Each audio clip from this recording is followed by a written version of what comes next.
Either mom gave you her credit card, or you spent countless hours working for it yourself. So, you want to buy your first motorcycle. In today's video, I'm going to be explaining to you guys some of the great beginner bikes that a lot of these major manufacturers produce for you wonderful people. If you guys like the video, make sure to like, comment, subscribe, as well as share it with your friends and family. I would greatly appreciate it. Let's get straight into the video. Peace. You clicked this video because you wanted to buy a bike. You came to this video to buy a bike or get advice on getting a new bike or getting into biking. There is bazillions of bikes on the universe. There's so many different types of years, makes, models, and different manufacturers, but these are opinion-based options that I'm going to give you guys. So don't get in my comment section like, oh, these are terrible bikes to get on. Only a beginner would, get on that type of bike. But, yeah, so I want you to take whatever amount of money you have right now in your pockets and go buy a 1000cc bike. Dumb as a box of rocks. Okay, don't ever listen to some type of squid person telling you that it is a good idea to start on a 1000. That is a death wish. That is stupid. You will die. Dead. Casket. It's over. Do not get a 1000. If you're going to start on something small, start on something small. Do not go all the way up to a 1000. Most people think that once they have a 1000, they'll be the fastest person ever, or they'll be able to beat everybody, all their buddies, whatever. No, that's not the case. I know a few guys that'll whip the living hell out of a 1000 on the track with a 400. Okay? It is not about the bike. It is about the rider. Now, in a straightaway, performance-wise, a 1000 is mopping a 400.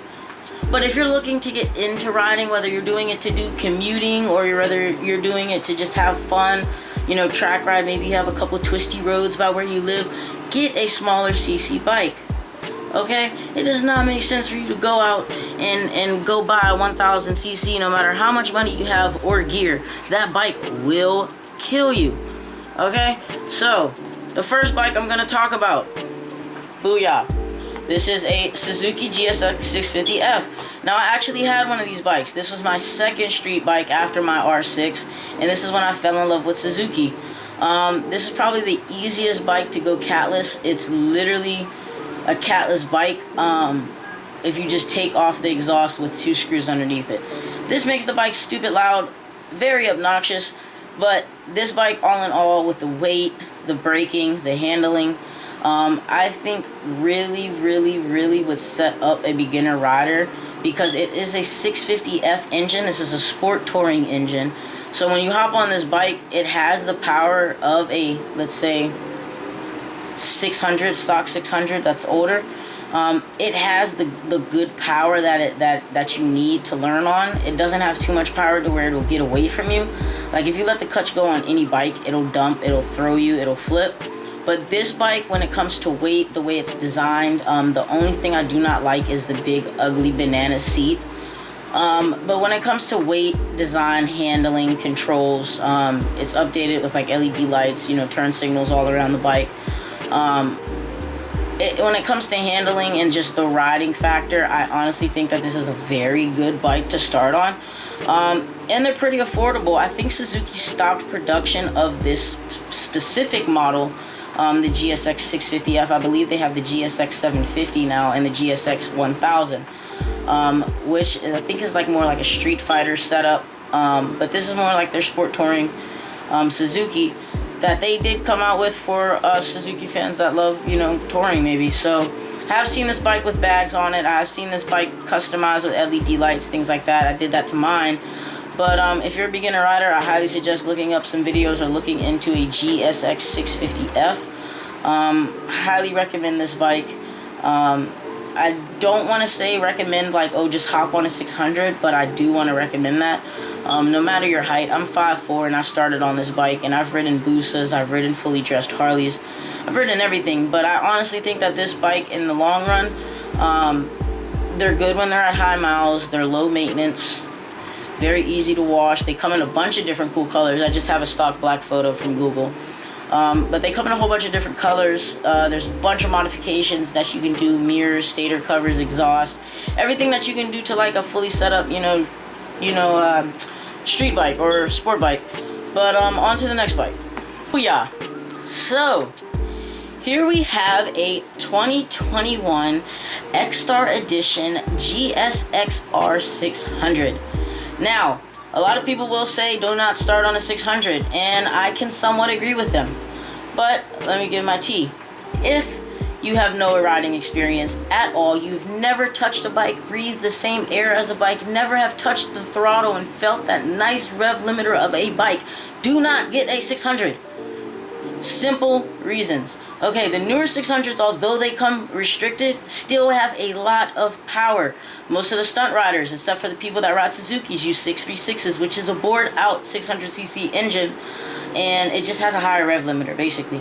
I'm not gonna go like into like all the facts and the specs of everything of each bike, but do not start on a 600. And I'm not gonna even say this like this is my opinion. I've taught my friend on a 600, but he had previous riding experiences. If you have a buddy that has a dirt bike and you understand the fundamentals of using a clutch, feathering the clutch, throttle control, brake control, counterbalancing, everything like that, then I highly suggest you start on a 600. Now, the reason I say this is because if you're a light person like myself, I had a 2006 K6 GSX R600. And that bike for me was perfect. I was able to beat my friends on 750s, keep up with 1000s, but that's because I'm a small person. On the much newer year Gixxers, now if you were to send your ECU to maybe Chris Moore, somebody that flashes ECUs with the right tune and a slip-on exhaust from headers, or not from headers, if you were to get headers and a slip-on tail exhaust, the mid-pipe, you could really get some good performance out of this bike. And a 600, especially with the modes, I would suggest learning in B mode, because it's, for rain, but it still doesn't give you all the power into the throttle. I would highly suggest that if you're going to start on a 600, you have prior experience. That's the only way I would suggest a 600 to a new rider. If you have prior experience, you understand the weight of a bike, I highly suggest getting a GSX R600 or some 600cc bike. The newer years, I believe the mode started in 2008 and continued on to the most recent year. I highly think that this bike would be a good bike to learn on or get as your first bike. They come with turn signals inside the mirrors, which is also a good safety feature. Don't be a worm. Keep your mirrors on your bike. Do not listen to your friends that tell you, take your mirrors off, man. Keep your mirrors on your bike, okay? But yeah, all in all, I think the bike is very excellent. They're very good on gas. I filled my bike up, even with the gas prices the way they are, for $20. It lasts me 3 days from like my house to Miami and back, which is like, I think 30 miles. So 60 miles. But anyways, on to the next bike. So, here's another bike. This is a 2017 GSX 250R. Now, I'm a Suzuki guy. This is Team Suzuki, Suzuki Road, Gixxer Road, whatever you want to call it. I will always recommend Suzuki bikes to people just because that is my opinion. We have Honda guys, we have Kawasaki guys, we have Yami guys, but I am a Suzuki guy. So this bike, I honestly do not like. I'm going to be vividly honest with you guys. I do not like 250cc bikes, just for the simple fact that the money that I would go out to go put down at a dealership to buy this bike, or even a bike even a few years younger than this, I would be able to buy a 2006 with way much power, way much, just everything much better. I know these bikes, the newer ones, come with traction control, things like that, but if you look at this bike, it's set up good. I think the design is nice. It looks very nice with like the X-Star colors on it, with the blue, the red, matching and everything. But the money that you're going to pay for a 250 to learn on, you could have bought a bike that you could have for a long time. I had a buddy that bought a 500 after I told him for weeks and weeks and weeks not to. 2 weeks after riding with everybody, man, I'm too slow, I want to be able to keep up. And that's why I said the 600 is perfect. Small enough for you to learn on, big enough for you to have fun on. But he was like, yeah, man, I don't want this bike anymore. So he ended up selling it, lost $2,000 for selling it, and bought a 600, a Kawasaki 636 2012. But this bike, honestly, if you have no experience, I highly suggest getting a smaller CC bike. Now, I wouldn't go out and drop new bike prices or new bike money and go buy one brand new, because you're gonna drop it. If you've never had riding experience, I've always told my friends, it's not if you're gonna fall, it's when you're gonna fall. I have, what, 18 years riding experience now, and I fall. We all fall. It happens. It's not about if you're gonna fall, it's about when you're gonna fall. And to buy a new bike like this, just to drop it, it doesn't make sense. It's like buying your kid or buying a brand new car as your first car. It's gonna get crashed, it's gonna get damaged. It doesn't make sense. Learn on something that you're comfortable with, that if it crashes, you're like, screw it, you can fix it or get rid of it. But yeah, for like a newer bike like this, if you're looking and you have the money to do so, I mean, go ahead and grab it. This is not too powerful at all. I mean, I know there's a couple guys that stunt 250s, street bikes, but it's not super powerful. It doesn't have all the power of a 600. Now, don't get it twisted. This bike still will throw you, but yeah. And that's gonna be it for the video, guys. Click the subscribe button right here. I'd greatly appreciate it. It's down below. And if you guys are watching this video and you're not subscribed, please subscribe to join the Broward Chaz family. Check out my Instagram, check out my TikTok, and I'll catch you guys in another episode. Peace.